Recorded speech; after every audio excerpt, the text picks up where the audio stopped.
Hi friends, నా పేరు Surendra. Welcome back to my channel. ఈరోజు ఎపిసోడ్ చాలా ఇంట్రెస్టింగ్ ఉంది.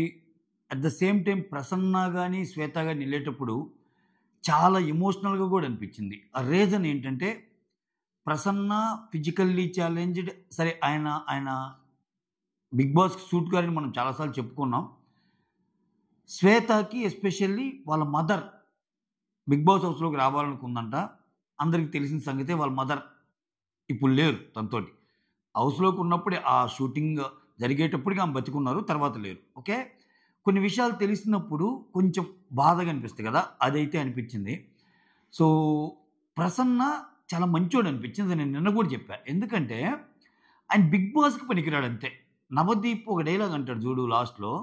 నవదీపు అండ్ అభిజిత్ మాట్లాడిన మాటలు చాలా బాగా నచ్చినాయి ఈరోజు ప్రసన్న గురించి. ఏమంటా అంటే, నువ్వు చాలామందికి ఇన్స్పిరేషన్. ఈ ఈ ఈ చెత్త లాంటి షోకి అంటే ఆయన మాటల్లో ఆ చెత్త అనేది వాడతాడు కదరా. చెత్త కైండ్ ఆఫ్ అంటే కొన్ని కొన్ని ప్రోగ్రామ్స్కి నువ్వు సెట్ కావు, Bigg Boss is not cup of your tea అన్నట్టు వాడతా. సో దీనికి నువ్వు పనికిరానికి అంత మాత్రాన కొంచెం ఇబ్బంది పడాల్సిన పని ఏం లేదని చెప్తాడు. కొన్నిదండి, మేము రియాలిటీ షోలో విన్నర్ అయినా నువ్వు మాత్రం రియల్గా విన్నర్ అని అభిజిత్ అంటాడు. సో అది పక్కన పెడితే అది ఒకటి పాయింట్. ఈరోజు చాలా ఉన్నాయి చెప్పాల్సినవి, బట్ సీక్వెన్షియల్గా అని చెప్తాను. నాకు అనిపించిన మెయిన్ ఒకటి రెండు ముందు చెప్పే ప్రయత్నం చేస్తాను అంతే. మీలో ఎంతమందికి ఈరోజు క్లియర్గా జడ్జెస్ ఛాయిస్ వచ్చేసరికి మనీష్, నాగా అని అనిపించిందో కమెంట్ చేయండి. అలా అని చెప్పి నేను వాళ్ళ ఆటని తక్కువ చేయటంలా. ఈరోజు ఆడిన ఆట, ఈరోజు ఎస్పెషల్లీ మనీష్ ఆట బాగా ఆడాడు. నాగా అసలు కొన్ని రోజుల నుంచి బాగా ఆడుతున్నాడు. నాగా గురించి పాజిటివ్ వీడియోస్ ఎక్కువ చేశాడు. కానీ ఎక్కువ సార్లు ఒక చిన్న మూమెంట్ ఏదన్నా నాగా చేసిన, ఒక చిన్న అప్రిషియేషన్ వచ్చేది చేసిన, ఆ విపరీతమైన అంటే జడ్జెస్ కళ్ళల్లో ఆనందం ఎక్కువ కనిపిస్తుంది చూడండి. అలానే ఈ ఎల్లో కార్డు కూడా ఈరోజు ఎల్లో 5 ఎల్లోల్లో పెర్ఫామ్ చేస్తే ఒకరికి ఎల్లో ఇస్తామన్న ప్రతిసారి సో కొంచెం ఆ మాటలు అన్నప్పుడు అందరికంటే ఎక్కువగా మనీష్ని ఫోకస్ చేయటం. మనీష్ లాస్ట్లో గెలిచినప్పుడు కూడా చాలా బాగా జాయ్ఫుల్గా ఉంటారనమాట. అంటే నాకేమనిపించిందంటే వీళ్ళిద్దరు జడ్జెస్ ఛాయిస్ కింద వెళ్తారబ్బా. ఓటింగ్ అంత లేదు ఇద్దరికి. ఓకే, అది షూర్, పక్కా. ఇంకా మాట్లాడుకోవాల్సినవి చాలా ఉన్నాయి. హరీష్ ఎమోషనల్ అయ్యాడు ఈరోజు. సో శ్రీజ ఎందుకు నచ్చిందో చెప్తాను, ప్రియా ఎందుకు నచ్చిందో చెప్తాను, షకీబ్ కూడా నాకు ఈరోజు నచ్చాడు, ఎందుకు నచ్చాడో చెప్తాను. కొంతమంది ఆట అంటే ఈరోజు మ్యాక్సిమం పాజిటివ్ పాయింట్సే ఉన్నాయి, నెగిటివ్ పాయింట్స్ అక్కడక్కడ ఉన్నాయి, అవి కూడా మాట్లాడుకుందాం. ఓకేనా, లేట్ చేయకుండా ఎపిసోడ్ రివ్యూలోకి వెళ్ళిపోదాం. దానికంటే ముందు మీ ఒక్క లైక్ నా వీడియోని ముందుకు తీసుకెళ్ళగలదు. ఓకేనా, please like my video. Right, ఇక్కడ ఎపిసోడ్ 13 స్టార్ట్ అవుతుందోనే అభిజిత్ ఏమంటా అంటే, ఈరోజు ఎల్లో కార్డ్ రిటర్న్ ఇచ్చే ఆఫర్ ఒకటి ఉంది. ఓకే, మీలో 5గురు ఆల్రెడీ ఎల్లో కార్డ్స్ వాళ్ళు ఉన్నారు కదా, మనీష్, ప్రసన్న, శ్వేత, దాలియా, షకీబ్. ఈరోజు మీ పెర్ఫార్మెన్స్ బాగుంటే మీకు ఇచ్చిన ఎల్లో కార్డు ఆల్రెడీ రిటర్న్ చేసుకుంటాము అనేది ఆఫర్ ప్రకటిస్తాడు. ఆ తర్వాత గట్టిగా ఆడండి, ఓకే, నాగాలాగా 2 స్టార్స్ తెచ్చుకోండి అంటే రిఫరెన్స్ ఇచ్చేశారు. నిజంగానే ఆయన బాగా ఆడాడు. నేను ఆయన ఆటను తక్కువ చేయటం కాదు, కానీ ఆయన చాలా బాగా ఆడినా అంటే వాళ్ళ ఛాయిస్ లాగా కనిపిస్తున్నాడు, జడ్జెస్ ఛాయిస్ లాగా కనిపిస్తున్నాడు. అక్కడ వాడే కొన్ని పదాలు కానీ అది మీకు ఆ డిఫరెన్స్ గమనించండి. నేను నాగా ఆట నేనే బాగా పొగిడా ఇంకా, కానీ వాళ్ళ ఛాయిస్ లాగా కనిపించారు నాకు అంతే. నవదీప్కి సర్ప్రైజ్ అని చెప్పి శ్రీముఖి ఏం చెప్పిందంటే, ఈ తేజ అనే డైరెక్టర్ని పిలుస్తే జై అనే మూవీ తీసుకుంటాడు ఇతను. సో ఇక్కడ చాలామందికి అవకాశాలు ఇచ్చాడు, చాలా కామన్ మ్యాన్కి అవకాశాలు ఇచ్చాడని చెప్పి తెలుసు. ఇంకా గెస్ట్ వస్తే వాళ్ళ గురించి ఇంకా ఇవి కొడుతుంటారు. ఆయన రియల్గా మాట్లాడే మాటలు కొంచెం కాంట్రవర్షియల్ ఉంటాయి. ఆ తేజ నేను చాలామంది ఇక్కడ ఇలా అన్నాడు, కానీ నేను చేసింది ఏం లేదు, ఆయనే పైకి వచ్చాడని. ఆయన విడిగా చాలామందికి నేను అవకాశాలు ఇచ్చాను, 1000 మందికి ఇచ్చేసాను, 900 మందికి ఇచ్చేసాను, ఇవన్నీ అంటుంటాడు ఆయన. ఆయన కొంచెం ఏమో నాకు అంతగా ఎక్కదు.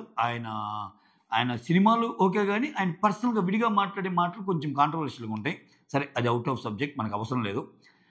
సో ఒక మాట మాత్రం మంచిదని అడితే, లైఫ్లో ఫెయిల్యూర్ అనేది ఉండదు, ఓన్లీ ఎక్స్పీరియన్స్ మాత్రమే ఉంటాయి. అంటే నువ్వు ఫెయిల్ అయినా కానీ అది ఒక ఎక్స్పీరియన్స్గా ట్రీట్ చేసి ముందుకు వెళ్ళాలని ఒక మంచి మాట చెప్తాడు.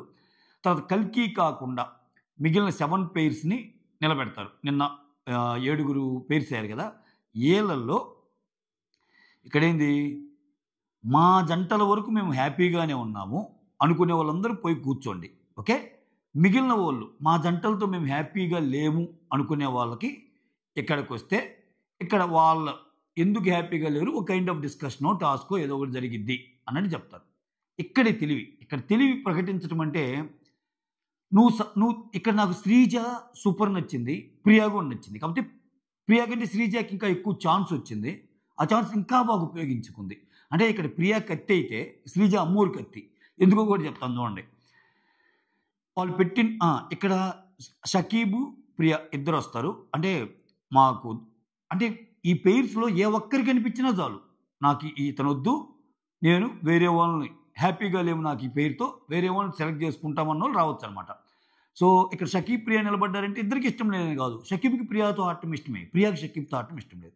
శ్రీజకి శ్రియతో ఆడటం ఇష్టం లేదు. ఆల్రెడీ ఆ అమ్మాయి గేమ్ చూశాను కదా అన్నట్టు. అయితే వీళ్ళిద్దరొస్తారు. పక్కన నేను సెలెక్ట్ కాలేదు కాబట్టి కల్కిని పెడతారు. ఇక్కడ అంటే ఇప్పుడు ఇక్కడే చూడండి. వాళ్ళిద్దరితో గేమ్ ఆడియొచ్చుగా. అంటే ఇంకొక పేరు కావాలి షోకి. ఇంకొక పేరు కావాలనుకున్నప్పుడు ఏంది? మూడో పేరు రావటంలా. మళ్ళా అడుగుతున్నాం. ఇప్పటికైనా ఆలోచించుకోండి. మీకు ఇంకో ఛాన్స్ ఉంది. మాకు ఈళ్ళొద్దు అనుకున్నోళ్ళు ముందుకు రండి అంటే అప్పుడు శ్వేత, హరీష్ వస్తారు. ఈళ్ళిద్దరిలో కూడా ముందు లేచింది శ్వేత అనమాట. ఓకే. కాకపోతే ఆమె బ్యాడ్ లక్ ఏంటంటే ఆమె హరీష్‌ని చూజ్ చేసుకోవాల్సి వస్తది. ఎందుకంటే ఆమెకు చాయిసెస్ ఉండవు. ఎలా జరిగిందో కూడా చెప్దాం. సో, ఇలా ముగ్గురు పేర్స్ వస్తారు. కల్కి ఎక్స్‌ట్రాగా ఉంటది. ఇక్కడ నేనేమంటున్నా అంటే ఎందుకు వీళ్ళు తెలివైనోళ్ళు అంటానంటే శ్రీజ, ప్రియాలు ఇక్కడ మా పెయిర్స్ మాకు కరెక్ట్‌గా అనుకునే వాళ్ళు కూర్చోండి. మిగిలినోళ్ళు ఇక్కడికి రండి అన్నప్పుడు వాళ్ళకొక టాస్కో లేకపోతే వాళ్ళకి ఇంకొకటో పెడతారు. బిగ్ బాస్‌లో కావాల్సిన అంశం అది. బిగ్ బాస్‌లో కావాల్సిన అంశాన్ని వీళ్ళిక్కడ చూపించారంట.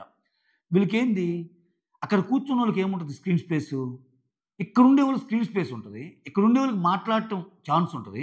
ఆ అమ్మాయిని ప్రూవ్ చేసుకునేటట్టు బిగ్ బాస్ హౌస్‌లో అవకాశాలు రావటం కూడా గొప్ప సంగతి. ఆ అవకాశాలు మనకే మనం తెచ్చుకునే విధంగా స్కెచ్‌లు గీయటం కూడా గొప్ప సంగతి. ఇప్పుడు వీళ్ళిద్దరు చూడండి శ్రీజ, ప్రియాలు. నాకు తెలిసి ప్రియా పక్కన షకీబ్ కాకుండా ఎవరున్నా వేరే వాళ్ళున్నా గానీ నచ్చలేదని ముందుకొచ్చేది. శ్రీజ పక్కన ఎవరున్నా గానీ నచ్చలేదని ముందుకొచ్చేది. అక్కడ పర్సన్ మ్యాటర్ కాదు. ఎవరైతే నచ్చలేదో వాళ్ళకొస్తే ఇక్కడ ఒక టాస్క్ లాంటిదో ఇంకోటి పెడతా అన్నప్పుడు గ్రౌండ్ మీద ఆడటానికి వాళ్ళ స్కోప్ దొరికిద్ది. దొరికినప్పుడు వాళ్ళని ప్రూవ్ చేసుకోగలరు అని చెప్పడం నా ఉద్దేశం. అది. ఆ తర్వాత ఇక్కడ ప్రియా ఇక్కడ మీ ఇద్దరిలో ఎవరెవరికొద్దని ప్రియా చెప్పింది. షకీబ్ నాకొద్దు అన్నట్టు అంటది. బట్ షకీబ్ మాత్రం ఏమంటా అంటే మరి నీకేమనిపిస్తుందంటే నేను అది ఒప్పుకోను. నేను మాత్రం ప్రియా కావాలంటున్నాను అన్నట్టు అంటాడు. ఇక నాకు షకీబ్ కూడా నచ్చాడు. ఒక పర్సన్ నాకొద్దు అన్నాక ఇగోకు, యాటిట్యూడ్‌కో పోయి ఆ అమ్మాయి నాకొద్దు నీకెంతుంటే నాకు అంతే ఉండాలి అనుకునే కంటే ఇతను డిఫరెంట్‌గా నువ్వలా అనుకుంటున్నావేమో. ఓకే. నువ్వలా అనుకుంటున్నావేమో. నాకు మాత్రం నువ్వు పేరుగా కావాలి గేమ్‌లో పేరుగా. ఎందుకంటే నువ్వే నా లేడీ లక్ అనుకుంటున్నాను అనటం వల్ల కొంచెం ఎంతో కొంత పాజిటివ్ వైబుని తేగలిగినోడు అయ్యాడు ఇక్కడ షకీబ్. ఆ తర్వాత అట్ ద సేమ్ టైమ్ మా అమ్మాయికి వాల్యూ ఇచ్చినట్టు కూడా అయ్యాడు. అంతే కదా! ఇప్పుడు ఒక పర్సన్ నాకు కావాలి అంటే అమ్మాయిని ఎలివేట్ చేసినట్టే కదా! ఒప్పుకున్నట్టే కదా! నాకంటే నువ్వు తెలివైన దానివి అందుకే పేరుగా ఉండాలనుకుంటున్నా అని. ఇక్కడ నవదీపు నిన్న అవకాశం దొరకలేదు కల్కికి. ఈరోజు మనం ఇస్తున్నాం అన్నట్టు అంటాడు. నిన్న అవకాశం ఎందుకు దొరకలేదు దొరా? మీరివ్వనందుకే కదా! ఏడుగురిని సెలెక్ట్ చేసుకున్నప్పుడు ఒక పర్సన్ ఇంకొకరిని సెలెక్ట్ చేసుకున్నప్పుడు వాళ్ళ పేరు కింద మారినప్పుడు ఇంకా ఎవరైతే సెలెక్ట్ చేసుకుంటారో వాళ్ళకి ఇంకా అవకాశం వచ్చినప్పుడు రెండో వాళ్ళకి ఇవ్వటం లేదు కదా! అట్లా 7 మందికి అవకాశం వచ్చింది కదా! కల్కికి ఎక్కడొచ్చింది? సో, కల్కిని కూడా నువ్వు ఒకరిని సెలెక్ట్ చేసుకో అంటే కల్కితో ఇంకొక పేరు అయ్యి ఉండేవాళ్ళు. ఈ 15 మందిలో ఇంకొకరెవరో బయటకొచ్చి సంచాలకుగా ఉండాల్సొచ్చిన పరిస్థితి ఏర్పడింది. ఓకేనా? కాబట్టి ఆ స్టేట్మెంట్ మాత్రం తప్పంటా నేను. నిన్న మేము అవకాశం ఇవ్వలేదు. ఈరోజు ఇస్తున్నామంటే నిన్న కూడా మీరు తలుచుకుంటే అమ్మాయికి ఇవ్వచ్చు. ఓకే. అది జరగలా ఫ్లోలో వెళ్ళిపోయిందది. ఆ తర్వాత ఇక్కడ టాస్ చెప్తారు. ఇక్కడ ఒక సిజర్ ఉంటది. ఆ సిజర్‌ని పరిగెత్తుకుంటూ ఎళ్లి పట్టుకోవాలి. ఫస్ట్ పట్టుకునే వాళ్ళకి చాయిసెస్ ఎక్కువుంటాయి. అంతే కదా! ఎందుకంటే ఒకసారి ఒకరిని సెలెక్ట్ చేసుకున్నాక రెండో వాళ్ళకి ఇంకా ఆల్రెడీ పిక్ చేసుకున్న కంటెస్టెంట్‌ని వీళ్ళు చేసుకోలేరుగా. ఎందుకంటే ఆల్రెడీ అతను లాక్డ్ కాబట్టి. సో, ఫస్ట్ ఉన్నోళ్ళకి ఛాన్సెస్ ఎక్కువుంటాయి అన్నట్టు పెడతారు. ఫస్ట్ శ్రీజ పట్టుకుంటది. దుమ్ము దులిపేస్తది. శ్రీజ కల్కిని సెలెక్ట్ చేసుకుంటది. శ్రీజ కల్కిని సెలెక్ట్ చేసుకునే ముందే జడ్జెస్ మాటలు కొంచెం ప్రభావితం చేసినియా అనే యాంగిల్ కూడా ఇక్కడ ఆలోచించాలి. ఎందుకంటే జడ్జెస్ ఏమంటారంటే చూద్దాం. నిన్నైతే అవకాశం రాలేదు కదా! ఈరోజు అవకాశం ఎవరిస్తారో ఏంటో. మనమైతే అవకాశం క్రియేట్ చేయడానికి ట్రై చేస్తున్నాం అన్నప్పుడు, ఈమెకు అవకాశం ఇవ్వాలి. 3 పెయిర్లుండంగా అదే థాట్ ప్రాసెస్ అనేది. 3 పెయిర్లుండంగా ఆమెను గూడా బరిలోకి తెచ్చారు అంటే, నిన్న ఇవ్వకుండా, ఈరోజు ఇవ్వకుండా ఉంటే, అసలు ఆమె కంటే మిగిలిన డంబు ఫెలోస్ చాలా మందున్నారు గదా! అన్నట్టు వస్తది. అక్కడ శ్రీజ క్యాచ్ చేయగలిగింది. అందుకే శ్రీజని నేను అమ్మోరు కత్తి అనింది. మామూలుగా ఆడదు అసలు ఈ పిల్ల అబ్బా! పిట్ట కొంచెం కూతగనం. కల్కిని సెలెక్ట్ చేసుకుంది. సెలెక్ట్ చేసుకున్నాక ఒక్కొక్కరిని ఎందుకు సెలెక్ట్ చేసుకోలేదని కూడా అడుగుతారు. వై కల్కి, వై నాట్ అదర్స్ అన్న క్వెషన్ రైజ్ అయినప్పుడు ఈ అమ్మాయి చెప్పిన ఆన్సర్స్ కూడా సూపర్బ్ ఉన్నాయి సింపుల్‌గా. ఏమేం చెప్పింది? ప్రియాతో ఆల్రెడీ నేను పార్ట్నర్‌గా సెలెక్ట్ చేసుకున్నా. ఒకసారి గేమ్ ఆడా. ఆ తర్వాత హరీష్ అనే పర్సన్ నాకు కాంపిటీషన్‌గా ఉండాలని ఫీల్ అవుతా తప్పితే, నాలో పక్కన టీమ్‌మేట్‌గా ఉండకూడదని కోరుకుంటా అంది. అంటే హరీష్ స్ట్రాంగ్ అన్నట్టు చెప్పింది. సూపర్ గదా! ఆ తర్వాత శ్వేతని తీసుకోవచ్చు. కానీ ఎందుకు తీసుకోలేదంటే, ఈ శ్వేత ఒక మాట అందంట. ఏం మాట? నువ్వు ఫస్ట్ ఎళ్తావు గదా! నువ్వు నన్ను పిక్ చేసుకో అని. అంటే ఆమె ఈళ్ళందరికి ఒకేసారి పందెం పెట్టినప్పుడు, ఆ సిజర్ అనేది పరిగెత్తి శ్వేత కూడా తీసుకోవచ్చు. అంటే శ్రీజ తీసుకుంటదని ఆమె నమ్మకం.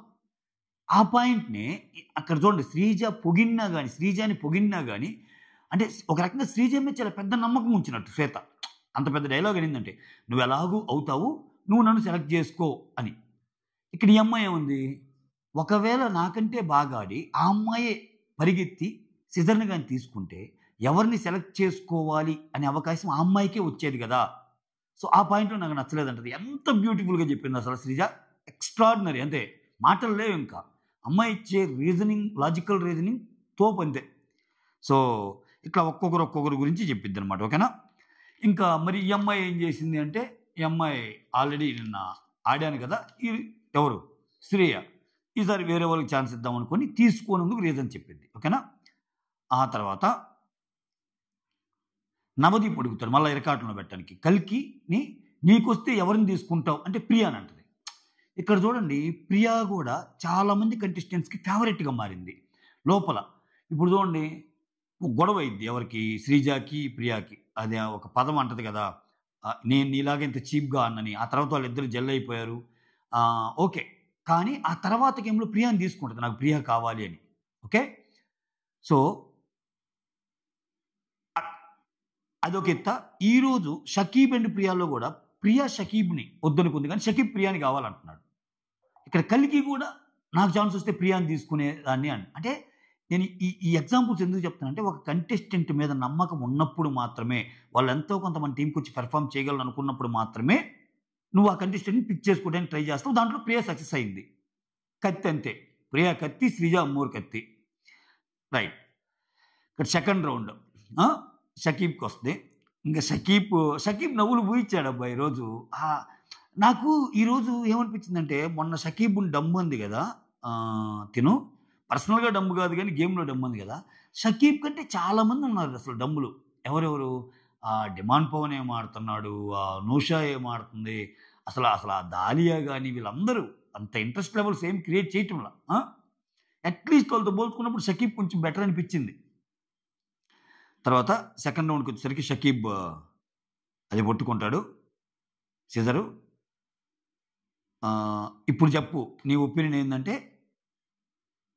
ప్రియా అంటాడు. ఏమో ఆమెకి నేను ఇష్టం లేదేమో గానీ పేరు కింద నాకు మాత్రం లేడీ లక్ అమ్మాయి కదా! నాకు లేడీ లక్ అయిద్దేమో ప్రియా. అందుకే నేను ప్రియాని సెలెక్ట్ చేసుకుంటున్నా అంటాడు. అంతే కదరా! కలిసొస్తదేమో అన్నట్టు అంటాడు. ఆ తర్వాత అభిజిత్ అంటాడు ఇక్కడ. ఈసారి నీకు గెలిసొచ్చిద్దేమోలే షకీబ్ అన్నట్టు అంటాడు. నవ్వుతారు. షకీబ్, ప్రియ ఒక పేరు కింద సేమ్ ఉంటారు. తర్వాత థర్డ్ శ్వేత ఎళ్తది. శ్వేత ఎళ్ళగానే ఇంకెవరెవరు మిగులుతారక్కడ? ఈళ్ళందరూ సెలెక్ట్ అయ్యాక ఏడుగురిలో నలుగురు పోతే శ్వేత, హరీష్, శ్రియ ఉంటారు. అసలు హరీష్ నచ్చదు అని చెప్పటానికి హరీష్ ప్లేస్‌లో వేరే వాళ్ళని తీసుకోవటానికి, వెళ్ళటానికి రీజన్ ఏంది? హరీష్ గాకుండా ఇంకెవరెవరు ఉన్నారక్కడ? హరీష్, శ్రియ గాకుండా ముందు ఆల్రెడీ పిక్ చేసుకున్నారు గదా! ప్రియా గాని లేపోతే ప్రియా, షాకీబు, శ్రీజ, కల్కి ఈళ్ళలో ఒకరిని సెలెక్ట్ చేసుకుందాం అన్నట్టు. ఎందుకంటే నేను బెస్ట్‌ని సెలెక్ట్ చేద్దాం అనుకునే నేను వచ్చానని. అంటే ఒక రకంగా ఇతను బెస్ట్ కాదన్నట్టు చెప్పేసింది ఆమె. సరే ఆమె ఒపీనియన్ ఎలా ఉన్నా ఏమో కూడా కొంచెం కన్‌ఫ్యూజ్డ్ సోలేనండి. ఆ! తర్వాత ఇంకా తప్పదు. ఎందుకంటే ఇంక అక్కడ మిగిలిన ఇద్దరిలో మళ్ళా శ్రీయ కంటే హరీషే బెటర్ కదా! అందుకని హరీష్ ప్లీజ్ అన్నట్టు అంటది. హరీష్ గూడా. హరీష్ మీరొకటి గమనించారా? ఆ రన్ చేసేటప్పుడు గాని, అది అందుకున్నప్పుడు గాని, ఈవెన్ ఆయన అందుకోలేకపోయినా, పడిపోయినా వేరే వోళ్ళు అందుకుంటున్నప్పుడు ఒక స్పోర్టివ్ స్పిరిట్‌తో క్లాప్స్ కొడతాడు. మీరు గమనించారో లేదో? అంటే ఎవరు గెలిచినా క్లాప్స్ కొట్టం గాని, ఈరోజు ఆయనలో తెలియని యాంగిల్ ఇంకోటి ఎమోషన్ యాంగిల్. 'శ్వేతా ప్రసన్న' ఎళ్ళేటప్పుడు కొంచెం ఎమోషనల్ అవ్వటం గాని, ఇవన్నీ చూపిచ్చాడు. 'మాస్ మ్యాన్' ఏడవటం ఏంట్రా అన్నట్టు అనిపిచ్చింది నాకు. అంటే అంత, అంత హార్డ్ హిట్టింగ్ మ్యాన్ లాగా ఉంటాడు కదా! ఎమోషన్స్ ఉండవేమో అని. అన్నీ ఉంటాయండి. ఎందుకుండవు ఎమోషన్స్? అందరికి ఉంటాయి. కొంతమంది దాన్ని ఊరికూరికనే ఎక్స్‌ప్రెస్ చేస్తారు. కొంతమంది అవసరం మాత్రమే ఎక్స్‌ప్రెస్ చేస్తారు. అది 'హరీష్‌లో' గమనించాను ఈరోజు. యెస్. కాకపోతే 'హరీష్' బ్యాక్ బిచ్చింగ్ చేస్తానని చెప్పి రేపు ప్రోమోలో ఏమంది 'దాలియా'. ఏం బ్యాక్ బిచ్చింగ్ చేశాడో ఏమో అది రేపు చూద్దాం. అది వేరే విషయం. అక్కడ కూడా తగ్గేదిలే అన్నట్టు అంటున్నాడులే 'హరీష్.' ఓకే. ఆ తర్వాత ఆహ్, ఇంకా చివరికొచ్చేసరికి 'శ్వేత', 'హరీష్' ఉంటారు. ఆ తర్వాత 'శ్రియ' మిగులుతుంది. ఓకే. అయిపోతాయి 3 పెయిర్స్ కింద.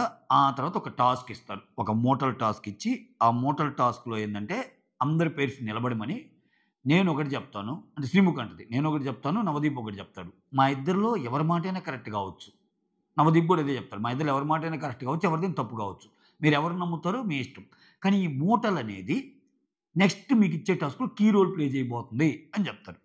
సో, షకీబ్, డిమాండ్ పవన్, హరీష్, మనీష్, శ్రీజ, దాలియా, నాగా వాళ్ళు ఆడతారనమాట. ఆ మూటల కోసం ఎళ్ళే ప్రాసెస్‌లో. డిమాండ్ పవన్ అయితే వెళ్లి ఆముంతను అలా పట్టుకుంటాడు ఆ మూటలన్నిటిని. ఓకే. తర్వాత నాగా ఏం చేస్తాడు? ఒక స్ట్రాటజీ ఏస్తాడు. ఏది? ఆ హోల్ ఉంటది గదా! దాని మీద ఎక్కువ మూటలేసేసి రకరకాలుగా హోల్‌గా ట్రై చేయకుండా ఒక కుప్పలాగా ఉన్న ఒకే చోటేసి దాని మీద ఇంకోటేస్తే ఆ కుప్ప ఏమైద్ది? ఇప్పుడు ఆల్రెడీ 2, 3 ఉన్న చోట ఇంకో కుప్ప పైనేస్తే కిందది పడిపోద్ది గదా! అట్లా ఏదో ఒక స్ట్రాటజీ ఏస్తాడు. మంచి స్ట్రాటజీ ఏస్తున్నావు అన్నట్టు నవదీప్ అంటాడు. బట్ ఓవరాల్‌గా ఆయనకి కౌంట్ తక్కువే వచ్చింది. ఇక్కడ, ఇక్కడ నువ్వెంత బాగా ఆడినా నీ దగ్గర ఎన్ని మూటలున్నాయనేది కూడా ఇంపార్టెంటే. ఇక్కడ వాళ్ళు టాస్క్ ఇచ్చాక ఇప్పుడు నవదీప్ ఏంది ఎక్కువ మూటలుంటే ఉపయోగపడిద్ది శ్రీముఖి ఎక్కువ మూటలు ఉంటే ఉపయోగపడిద్ది అంటది. నవదీప్ ఏమో ఎక్కువ మూటలుంటే ఏమి ఉపయోగపడవు. బరువు ఎక్కువ తప్పితే అన్నట్టు అంటాడు. సో, ఇక్కడ ఎక్కువ మూటలుంటే ఉపయోగపడిద్ది. వాళ్ళకి పెట్టిన టాస్క్ ఏంది? ఒక ఏడుగురేమో అక్కడ ఆ టేబుల్ మీద పనుకొనుంటారు. ఆ టేబుల్ మీద హోల్స్ ఉంటాయి. ఒక ఏడుగురు వీళ్ళు సంపాదించిన మూటల్ని ఆ హోల్స్‌లో ఎయ్యాలి. ఎవరెక్కువ మూటలు ఆ హోల్స్‌లో పడితే ఆ కౌంట్ ఆధారంగా వాళ్ళు పెర్ఫార్మన్స్‌ని ఎవాల్యుయేట్ చేస్తారు. ఇది ప్రాసెస్. దీంట్లో శ్వేత 9 ఒస్తాయి. పవన్ 26 ఒస్తాయి. శ్రీజ 23, నాగా 14, దాలియా 17, షకీబ్ 13, మనీష్ 26. ఇక్కడ 26, 26 వచ్చింది ఇద్దరికి పవన్‌కి, మనీష్‌కి. ఓకే. సో, ఇక్కడ మనీష్‌కి, పవన్‌కి ఇద్దరికి టై అయ్యిద్ది. ఎందుకంటే ఇద్దరికి 26 వచ్చినాయి కాబట్టి. ఇక్కడ ఇక్కడ అడుగుతాడు హరీష్‌ని. శ్వేతకి యెల్లో ఉంది కదా! నువ్వెందుకిచ్చావు శ్వేతకి ఛాన్సు అన్నట్టు అంటాడు. ఎందుకంటే దీంట్లో మొత్తం మీద తక్కువొచ్చింది శ్వేతకి గదా! 9. అందుకని హరీష్‌కి ఆ క్వెషన్ రైజ్ అయ్యిద్ది. నేనెందుకిచ్చా అంటే ఆ అమ్మాయికి ఆల్రెడీ యెల్లో ఉంది గదా! ఇప్పుడు అభిజిత్ చెప్తాడు గదా! యెల్లో, యెల్లో, యెల్లో అని ఎక్కువ సార్లు ఈరోజు యెల్లో వచ్చినోళ్ళకి మీరు బాగా పెర్ఫార్మ్ చేస్తే మిమ్మల్ని రిటర్న్ తీసుకునే ఛాన్స్ ఉంటది అని. ఓకే. ఇక్కడ మనం ఇంకో పాయింట్‌తో డిబేట్ అంటే హరీష్ నా క్వెషను కొంచెం ఎలా అంటే హరీష్ అనేవాడు గేమ్‌లో ముందుకెళ్ళటానికి నేను ముందుకెళ్ళాలనుకున్నప్పుడు ఎవరి మీదైనా ఈ చూపించడు. బట్ ఎందుకో శ్వేత మీద ఈరోజు చూపించాడు. ఆమెకి యెల్లో కార్డ్ ఇస్తే ఇంకో యెల్లో కార్డ్ ఇచ్చి పోద్ది. ఆమెను మళ్ళా బయటికి లోపలికి తెచ్చి నీ కాంపిటీటర్‌గా ఉంచుకోవాల్సిన అవసరం లేదు గదా! ఆ 15 మందిలో అన్న పాయింట్ అయితే వచ్చింది. బట్ ఎందుకో ఆయన అక్కడ ఎమోషనల్‌గా చెప్పాడు కాబట్టి కొంచెం ఇంకెళ్తదేమో అన్న ఇది ఇచ్చాను అని చెప్తా. దానికి ముందు గూడా ఇతను ఆడిన ఒక గేమ్‌లో యాంకిల్ ఇష్యూ ఏదో వస్తది లెగ్ దగ్గర. సో, అవన్నీ రీజన్స్‌తో అనిపిస్తుంటే ఓకే. వాలిడ్‌గా ఉన్నాయి రీజన్స్ అని జడ్జెస్ అంటారు. ఖతం అయిపోద్దక్కడ. ఓకే. ఇక్కడ వీళ్ళిద్దరు టై అయిన మనీష్‌కి అండ్ పవన్‌కి ఆ! ఒక టాస్క్ పెడతారనమాట. ఏది? దూరం నుంచి ఆ మూటని ఏసేయటం. ఎవరైతే కరెక్ట్‌గా ఏస్తారో ఒక బాక్స్ పెడతారు. దాంట్లో పడిద్దో వాళ్ళు విన్నర్ అని. దీంట్లో మనీష్ గెలుస్తాడు. మనీష్ బాగా ఆడాడు. నిజంగా మనీష్ బాగా ఆడాడు. ఎందుకంటే 26 మూటలు ఎన్నున్నా అవి ఏసేటప్పుడు పడాలిగా. అసలు ఫస్ట్ ఆఫ్ ఆల్ మూటలు ఎక్కువ ఉండటం పాయింట్. నీ దగ్గర మూటలు ఎక్కువ ఉన్నా నువ్వు గురిగా ఏయలేదనుకో, గురి చూసి 26లో 25 బయటికేసి ఒకటేస్తే మూటలు ఎక్కువ ఉన్నా వేస్ట్. మంచి గురిగాడనుకో, వాడి దగ్గర 5 ఉన్నా 5 కరెక్ట్‌గా ఏసాడనుకో అయిపోద్ది. సో అట్లా అట్లా ఎక్కువ ఉన్నా కానీ ఎక్కువ వేసాడా లేదా దీన్ని బట్టి చూస్తే మనీష్ బాగా అన్నట్టే. డిమాండ్ బోన్ కూడా చాలా బాగా అన్నట్టే 26. కాకపోతే కూసంత అదృష్టం మనిషికి కలిసి వచ్చింది. అదృష్టం అని మనం మళ్ళా ఆయన తక్కువ చేయాల్సిన పని లేదండి. ఎందుకంటే ఆయన లాస్ట్‌లో ఆడింది కూడా గేమేగా. అది ఏసాడు. మనీష్ నిజంగా బాగా ఆడాడు ఈరోజు. సూపర్బ్ ప్లే ఆయనది. మనీష్ విన్ అవుతాడు. అప్పుడు అభిజిత్ గెలిచాక మనీష్, దివ్య ఈ టీమ్ గెలిచిందనగానే ఇంక మనీష్ వచ్చి దివ్యాని పొగుడుతా ఉంటాడు. కొంచెం కొంచెం నువ్వు కూడా తీసుకో క్రెడిట్. సో నువ్వు కూడా బాగా ఆడావు కదా అన్నట్టు అంటాడనమాట. ఆయన మర్చిపోయినా గానీ నీ క్రెడిట్ తీసుకొని వీళ్ళు గుర్తు చేస్తా ఉంటారు. అప్పుడెప్పుడు బిందు మాధవి మొన్నెప్పుడు నువ్వు మోరల్స్ గురించి ఆలోచించి నీ గేమ్ నువ్వు అసలు వెనక్కి దోసుకుంటున్నావు అంటాం గానీ ఈ డైలాగులు విన్నప్పుడే అసలు లేని ఆలోచనలు ఉండేవాళ్ళు కూడా ఓయమ్మా ఈళ్ళేదో గేమ్ ఆడుతున్నారయ్యా! ఇతను జడ్జెస్ ఫేవరెట్ ఏమో అన్నట్టు అనిపిస్తుందనమాట. రైట్. అయితే అభిజిత్ ఒక మాట ఏమంటాడు, నీకు యెల్లో కార్డ్ వెనక్కి తీసుకోవటమే గొప్ప సంగతి కదా! నీకు చాలా మంచి జరిగింది కదా! సో ఓటు అప్పీల్ దివ్యాకి ఇద్దాము అంటే దివ్య పోయి ఓటు అప్పీల్ చేస్తుంది. ఈ అమ్మాయి కూడా ఛాన్స్‌లు ఎక్కువొస్తే కొంచెం గట్టిగా మాట్లాడే టైపే గానీ ఎందుకో స్క్రీన్ ప్రెజెన్స్ అంత రావటంలే ఈ అమ్మాయికి. ఏంటో మరి. ఆ తర్వాత ఇక్కడ ఒకటబ్బా నేను ఒకటి చెప్తా చూడండి. దివ్య లాంటోళ్ళు, కొంతమంది ప్రియా లాంటోళ్ళు కొన్నిట్లో వాళ్ళకి ల్యాకింగ్ ఎక్కడవుతారంటే, ఇప్పుడు కొన్ని టాస్క్‌లు కొన్నేవో పెట్టారబ్బా! పోయి దుబుకైనా తీసుకోండి అన్నప్పుడు ఈ ప్రియా లాంటోళ్ళకి గానీ, దివ్య నిఖిత లాంటోళ్ళకి గానీ కొంచెం లోపల కొన్ని ఇన్‌హిబిషన్స్ ఉంటాయి. గబక్కన ఎళ్తే ఎవరికి తగులుతామో ఏంటో మళ్ళా అంత తాకిచ్చుకోవాల్సిన అవసరం ఇయన్నీ ఉంటాయి. గేమ్‌లో ఇయన్నీ పట్టించుకోకుండా మళ్ళా శ్రీజ ఆడిద్ది. నలుగురు కాదు, 5గురు మగోళ్ళున్నా బర్రని ఎలిగేస్తది ఆ అమ్మాయి. టక దూరేనే తెస్తది. సో, ఆ కైండ్ ఆఫ్ ఇది కావాలి. ఎందుకంటే ఇప్పుడు ప్రియాకి గేమ్‌లో ఆ అమ్మాయి అడ్డొస్తేనే అంత చీప్‌గా ఆడటం నా వల్ల కాదు అన్నట్టు అనింది. అది ఆడ్‌గా అనిపించింది చాలా మందికి. తప్పు కూడా ఆ పదం వాడటం ప్రియా. సో, ఇంకా లోపలికెళ్ళాక అసలు చాలా చిన్న ప్లేస్‌లో ఒక 10 మందిని కొట్టుకోమంటాడు. ఒక బాల్ ఏదో ఒకటి పెట్టి. అక్కడ ఇంకా అబ్బాయి లేదు, అమ్మాయి లేదు. ఇటువంటివి బోలెడొస్తాయి. సో, ఇటువంటి వాటి వల్ల కూడా ఈళ్ళకి ఎస్పెషల్లీ దివ్య నిఖిత. కాకపోతే ప్రియ ఆ అమ్మాయికున్న స్మార్ట్‌నెస్‌తో కొట్టుకొచ్చేస్తుంది. తెలివైంది బేసికల్‌గా ప్రియ. సో, అది. స్క్రీన్ ప్రెజెన్స్ వాళ్ళివ్వబల్లే ఈ అమ్మాయి ఎలా తెప్పించుకోవాలో తెలుసు. దివ్య గోటప్ పిలుస్తారు. ఇక్కడ ఇంకొక్కసారి యెల్లో కార్డ్ ఎవరికివ్వాలనుకున్నప్పుడు శ్వేతకి ఇంకోసారి యెల్లో కార్డ్ ఇస్తా. ఏం చెప్తంటే ఆల్రెడీ యెల్లో కార్డ్ ఉన్న వాళ్ళకి ఆల్రెడీ చెప్పాము. నువ్వు చాలా లీస్ట్‌గా 9 వచ్చినాయి కాబట్టి 2 యెల్లో కార్డ్స్.